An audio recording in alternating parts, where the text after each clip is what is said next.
에스라서 9장 1절부터 제가 말씀 읽고 말씀 나눕니다.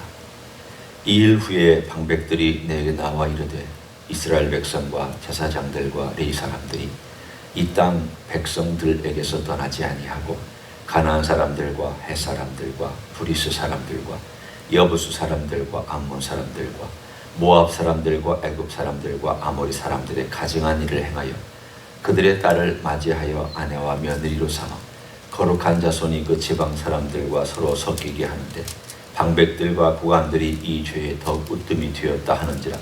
내가 이 일을 듣고 속옷과 겉옷을 찢고 머리털과 수염을 뜯으며 기가 막혀 앉으니 이에 이스라엘의 하나님의 말씀으로 말미암아 떠는 자가 사로잡혔던 이 사람들의 죄 때문에 다 내게로 모여오더라. 내가 저녁 제사 드릴 때까지 기가 막혀 앉았더니 저녁 제사를 드릴 때에 내가 근심 중에 일어나서 속옷과 겉옷을 찢은 채 무릎을 꿇고 나의 하나님 여호와를 향하여 손을 들고 말하기를 나의 하나님이여 내가 부끄럽고 낯이 뜨거워서 감히 나의 하나님을 향하여 얼굴을 들지 못하오니 이는 우리 죄악이 많아 정수리에 넘치고 우리 허물이 커서 하늘에 미침이니이다. 우리 조상들의 때로부터 오늘까지 우리의 죄가 심하매 우리의 죄악으로 말미암아 우리와 우리 왕들과 우리 제사장들을 여러 나라 왕들의 손에 넘기사 칼에 죽으며 사로잡히며 노략을 당하며 얼굴을 부끄럽게 하시며 오늘날과 같으니이다. 이제 우리 하나님 여호와께서 우리에게 잠시 동안 은혜를 베푸사 얼마를 남겨두어 피하게 하신 우리를 그 거룩한 처소에 박힌 목과 같게 하시고 우리 하나님이 우리 눈을 밝히사 우리가 종노릇 하는 중에서 조금 소생하게 하셨나이다. 우리가 비록 노예가 되었사오나 우리 하나님이 우리를 그 종살이하는 중에 버려두지 아니하시고 바사 왕들 앞에서 우리가 불쌍히 여김을 입고 소생하여 우리 하나님의 성전을 세우게 하시며 그 무너진 것을 수리하게 하시며 유다와 예루살렘에서 우리에게 울타리를 주셨나이다. 우리 하나님이여 이렇게 하신 후에도 우리가 주의 계명을 저버렸사오니 이제 무슨 말씀을 하오리이까. 전에 주께서 주의 종 선지자들에게 명령하여 이르시되 너희가 가서 얻으려 하는 땅은 더러운 땅이니 이는 이방 백성들이 더럽고 가증한 일을 행하여 이 끝에서 저 끝까지 그 더러움으로 채웠습니다. 그런즉 너희 여자들을 그들의 아들들에게 주지 말고 그들의 딸들을 너희 아들들을 위하여 데려오지 말며 그들을 위하여 평화와 행복을 영원히 구하지 말라. 그리하면 너희가 왕성하여 그 땅의 아름다운 것을 먹으며 그 땅을 자손에게 물려주어 영원한 유산으로 물려주게 되리라 하셨나이다.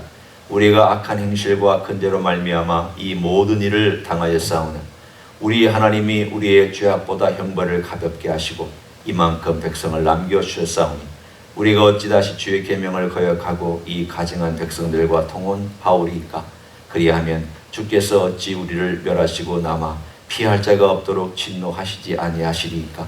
이스라엘 하나님 여호와여 주는 의로우시니 우리가 남아 피한 것이 오늘날과 같사옵건을 도리어 주께 범죄하였사오니 이로 말미암아 주 앞에 한 사람도 감히 서지 못하겠나이다 하니라. 아멘.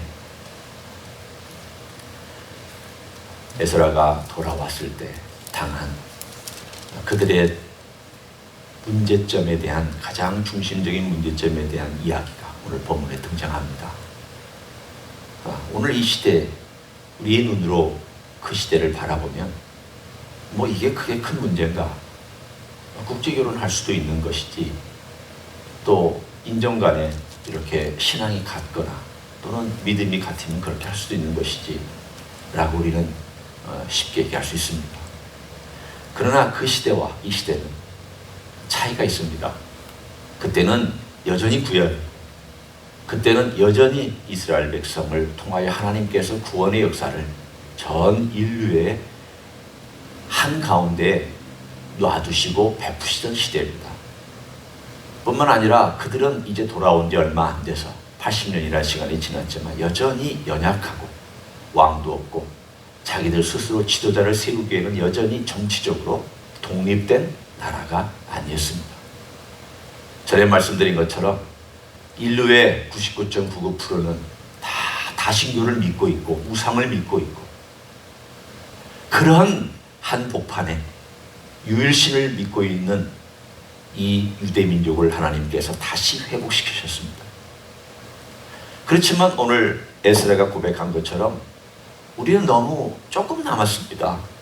하나님 과거에 솔로몬과 다윗과 그 왕들이 있었을 때에 번성했던 그 나라는 다 어디로 사라져버리고 우리는 겨우 이제 나무의 밑둥이에 있는 그 밑둥이만 조금 남아서 거기에서 몇 줄기가 이렇게 올라오고 잎이 펴서 겨우겨우 생명을 유지하고 있습니다. 그것도 하나님의 은혜였습니다. 에스라의 기도는 분명합니다. 우리의 죄악만큼 우리가 벌을 받았으면 우리는 이 지구상에서 사라져야 마땅합니다. 그런데 하나님께서 우리를 불쌍히 여기고 아브라함과 약속을 생각하셔서 우리를 이 땅에 조금 남겨놓으셨습니다.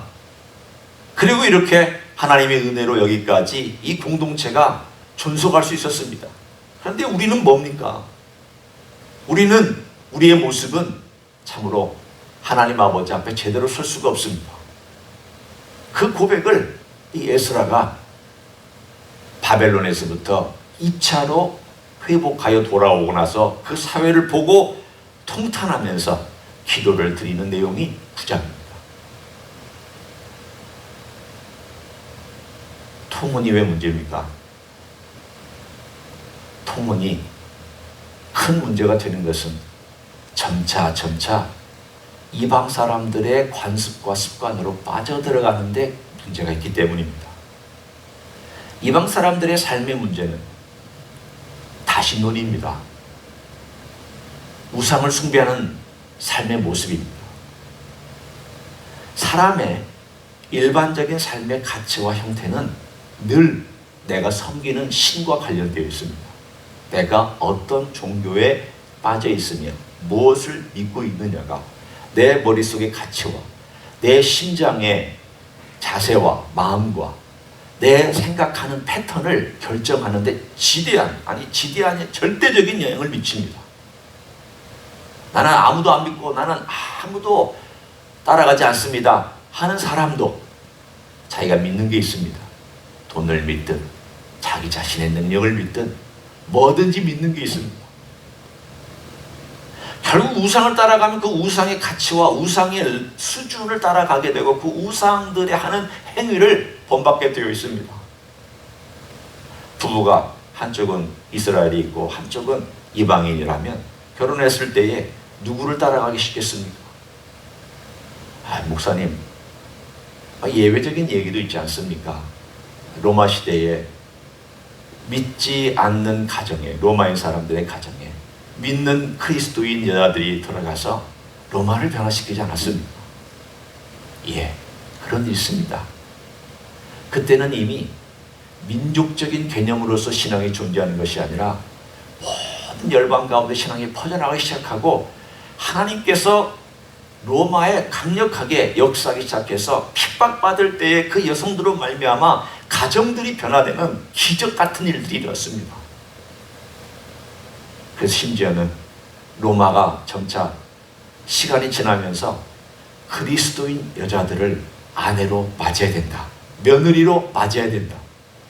왜냐하면 너무 성적으로 문란했기 때문에 로마가 너무 성적으로 야단법석이었기 때문에 그래도 믿을 수 있는 여자는 그리스도인 여자밖에 없다라는 그러한 일반적인 생각 때문에 그리스도의 며느리를 들여왔습니다. 시간이 지나면서 남편은 잘 변화되지 않고 식구들은 변화되지 않지만 자식들은 변화되기 시작하고 엄마를 따라가면서 예수를 믿기 시작합니다.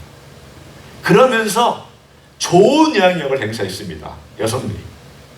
반대로 한번 생각해 보십시오. 여성들이 이방의 신상을 가지고 이스라엘 남자에게 시집옵니다. 시집오면 처음에는 그래 네가 믿으니까 내가 허용을 해주지. 그러면서 서로 각자 신앙생활을 하지만 남자가 점차적으로 그 여자의 신앙을 따라가고 그 모습을 본받아가기 시작합니다. 처음에는 별거 아니죠. 점차 이 움직임이 크게 확산되면 이스라엘 공동체 전체가 우상 숭배에 빠질 위험에 노출될 것입니다. 이미 그 문제가 심각해졌습니다. 우리가 한 우화를 알지 않습니까? 어느 한 사람이 낙타를 몰고 가다가 사막에서 밤이 돼서 텐트를 치고 있는데 밤을 자다 보니까 낙타가 추우니까 코를 그 텐트 안으로 집어넣고 킁킁거리고 있었습니다. 주인이 소리가 이상해서 깨어보니까 코가 들어와 있어서 너 왜 코 집어넣고 있느냐 그랬더니 주인님 제가 너무 코가 시려워서 코만 좀 제가 이 텐트 안으로 들여놓고 잠을 좀 잤으면 좋겠다. 불쌍해서 놔뒀습니다. 그랬더니 밤을 자다 보니까 머리가 쑥 들어와 있습니다. 냄새가 나서 다시 또 얘기하니까 네가 왜 이렇게 머리까지 들어왔느냐, 코만 들어온다고 그래놓고는. 그랬더니 또 낙타가 제가 이 머리가 목이 너무 춥고 힘들어서 목을 좀 집어넣었다고. 주인이 불쌍해서 놔뒀습니다. 아침이 되자 이 주인은 바깥에 쫓겨나고 낙타가 텐트 안에 들어가서 잠을 자고 있었다. 오늘 이스라엘 백성이 가지고 있는 문제가 바로 그 문제입니다. 에스라는 그곳에 와서 문제를 보았습니다. 그런데 그 문제를 보았을 때 그 문제가 너무 심각해서 낙타가 이미 목을 텐트 안까지 집어넣고 조금만 있으면 주인이 쫓겨날 판이었습니다. 어떻게 합니까? 이 문제가 있을 때에 죄 문제에 관하여서는 자비로움을 베풀면 안 됩니다. 죄인에 대하여는 자비로움이 필요하지만 죄에 대하여서는 자비로움이 필요하지 않습니다. 우리는 종종 자기 자신의 죄에 대하여서나 이 세상의 죄에 대해서는 너그러울 때가 참 많습니다. 특별히 우리 자신의 스스로의 죄에 대해 너그러움이 너무 심한 나머지 괜찮아 언젠간 해결할 거야, 아니 이 정도는 괜찮을 거야 라고 말할 때가 참 많습니다. 젊었을 때에는 죄가 그렇게 심각한지 몰라서 그 삶을 하나님께 바꾸지 못할 때가 많고, 나이가 들어서는 죄가 심각한 건 아는데 이미 굳어서 바꾸지 못할 때가 많습니다. 결국 우리는 죄인입니다. 저는 젊었을 때 죄가 그렇게 심각한 문제인지를 잘 몰랐습니다. 죄는 정말 하나님께 대한 죄지, 그리고 성경에서 얘기하니까 죄지, 나쁜 것이지, 해를 끼치는 건 안 좋은 것이지, 어느 정도는 알고 있었습니다. 그러나 죄가 그렇게 하나님께 향한 반역인지, 내 안에 죄가 그렇게 심각한 문제인지, 정말 그 죄가 그렇게 내 자신의 영혼과 내 삶을 파괴시킬 수 있는 그렇게 지대한 악한 일인지 정말 그렇게까지는 몰랐습니다. 나이가 들고 어느 정도 시간이 지나고 나서야 죄가 그렇게 무서운 거구나. 나이가 들어서는 고치는 게 어렵습니다. 이미 굳어져서 빼내는 게 어렵습니다. 생각해 보십시오. 내 어떤 삶의 나쁜 습관이 50년, 60년, 70년 동안 뿌리를 깊게 내리고 내 속에 있습니다. 이거 끄집어내기가 어렵습니다. 이거 내게서부터 해결하기가 어렵습니다. 오늘 에스라는 해결하기 어려운 문제의 심각성을 보았습니다. 그래서 오늘 본문에 기가 막히고 모든 것이 하늘이 무너질 것 같은 마음으로 자기 수염을 뜯었습니다. 머리카락 쥐어뜯는 것, 그런 마음의 심정으로 수염을 쥐어뜯고 옷을 찢고 속옷을 찢고 겉옷을 찢고, 그리고 나서 그 채로 앉아서 하나님 아버지 하루 종일 그 마음에 상심해서 내가 율법을 가르치러 왔는데 지금 율법을 받을 만한 자세가 안 돼 있는 그들의 모습 속에서 그는 실망하고 낙망하고 좌절하고, 그리고 하나님 아버지 앞에서 어쩔 줄 몰라하는 마음을 백성들과 동일하게 생각하면서 오늘 하나님 아버지 앞에 나오고 있습니다. 심각성을 깨닫고 하나님 아버지 앞에 고백하고 있는 장면입니다. 이거 안 고치면 우리 망한다. 이게 해결 안 하면 우리 공동체는 끝이다. 하나님께서 우리를 살려두셨는데 우리가 이 모양 이 꼴로 살면 우리가 어떻게 되는 거냐. 하나님께서 에스라를 보내셨습니다. 적절한 때 보내셨습니다. 스룹바벨과 예수아라고 하는 제사장이 처음 돌아와서 열심을 가지고 성전 건축하고 시아에서 신앙적으로 막 뭔가 나타날 것 같은 그러한 삶을 살다가 80년이 지나면서 흐물흐물해지더니 희미한 신앙 가지고 서로 통혼하고 그래 사이좋게 사는 게 좋지. 그러면서 통혼하는 가운데 우상 숭배하고 이방신 섬기고 또 예루살렘에 가서는 성전 섬기고 과거에 자기 조상들이 했던 것과 똑같은 행태로 다시 또 돌아가고 있는 그 모습을 보면서 하나님께서 에스라를 깨우치셔서 에스라를 80년 후에 다시 보내서 그 공동체를 위하여 하나님 아버지 앞에 에스라를 통하여 회개 운동을 하게 하신 사건의 첫 출발이 9장입니다.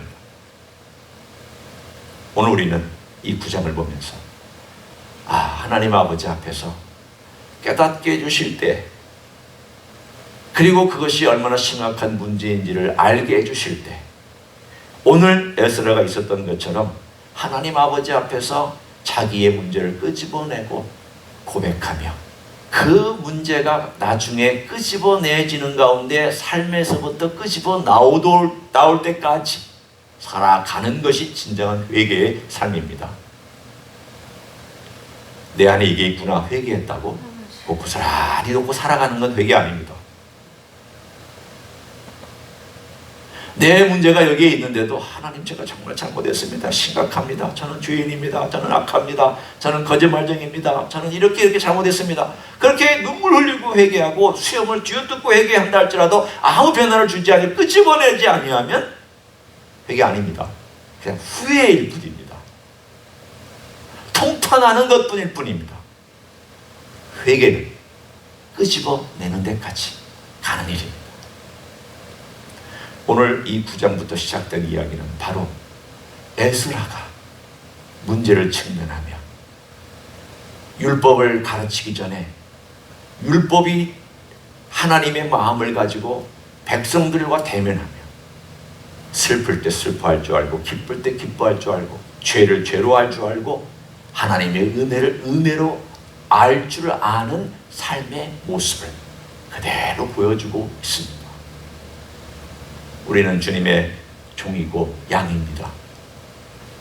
그러나 우리가 주님의 양이라고 하는 것을 기쁨으로 여길 때도 있지만 동시에 내가 주님의 양답지 않게 살 때 슬픔으로 여길 때도 필요합니다. 그리스도인은 그냥 시골 선생님, 시골 초등학교의 교장 선생님처럼 기쁘지도 않고 슬프지도 않은 그런 삶이 아닙니다. 정말 주님이 은혜 주실 때 나 같은 인생을 남겨주셨구나 감사하고 감격합니다. 그런데 내가 주님의 그 뜻대로 살지 못할 때는 그것 때문에 슬퍼하고 웁니다. 주님의 그 놀라운 자비와 긍휼을 경험할 때에는 찬양과 감사와 영광을 돌려드리는 내 삶의 축제가 있습니다. 그러나 이런 문제가 생겼을 때 내 안에 빛이 비춰져서 죄의 문제가 심각할 때에는 그것 때문에 신음하고 아파하고 끙끙 앓고 고백하고 바꾸기를 원하는 삶의 노력이 있습니다. 그리스도인은 이 양쪽을 오가면서 살아갑니다. 밋밋하게 그냥 기뻐도 기쁜 것도 없고 슬퍼도 슬픈 것도 없는 그런 삶 아닙니다. 그건 그리스도인의 삶이 아닙니다. 오늘 하나님의 은혜를 은혜로 알고 하나님 아버지 앞에서 죄는 죄로 알고 하나님께서 우리를 지켜주신 것이 이렇게 크군, 우리가 내 마음대로 살았던 것이 이렇게 악하다는 것을 고백하면서 하나님 아버지 앞에 섰던 에스라처럼 우리도 우리 주님의 십자가의 은혜를 받은 사람으로 어떻게 주님 앞에 서야 할지를 다시 한번 생각하며 우리 주님을 만나는 귀한 자리 되시기를 예수님의 이름으로 간절히 축원합니다. 기도하겠습니다. 하나님 아버지 감사합니다. 죄는 슬며시 우리 안에 들어와서 우리의 삶의 일부인 것처럼 그리 나쁘지 않은 것처럼 남들도 하기 때문에 너 또한 해도 그리 나쁘지 않은 것처럼 우리를 설득하고 우리를 우상 숭배하고 나를 숭배하고 세상의 가치 속에 빠져들게 만들고 있습니다. 주님, 그러한 것을 비춰주시고 그 문제를 부여안고 신음하고 갈등하고 눈물 흘리고 고백하고 그리고 난 다음 바꿔갈 수 있기를 원합니다. 잘못된 것을 끄집어내서 버릴 수 있기를 원합니다. 십자가는 그런 능력이 있을 줄로 믿습니다. 우리 주님을 의지하며 그렇게 변화된 삶을 살아갈 수 있도록 축복하여 주시옵소서. 이제는 우리 구주 예수 그리스도의 은혜와 하나님 아버지의 극진하신 사랑과 성령 하나님 교통하심의 역사가 이 땅에 살아가면서 세속적인 가치를 내가 아무 비판도 아니하고 아무 생각도 아니하고 그냥 따라가고만 있는 데서부터 이제는 주의 말씀 때문에, 주의 빛 때문에 잘못된 것을 잘못된 것으로 알고 그 심각한 것을 버릴 줄 알며 회개할 줄 알며 변화된 삶을 살아가기를 소원하는 이전의 참년 모든 종들 위해와 주임지 히스교회 위해와 이민교회들과 한국교회들과 선교사님들 위해 이제부터 영원히 함께 하실지어다. 아멘.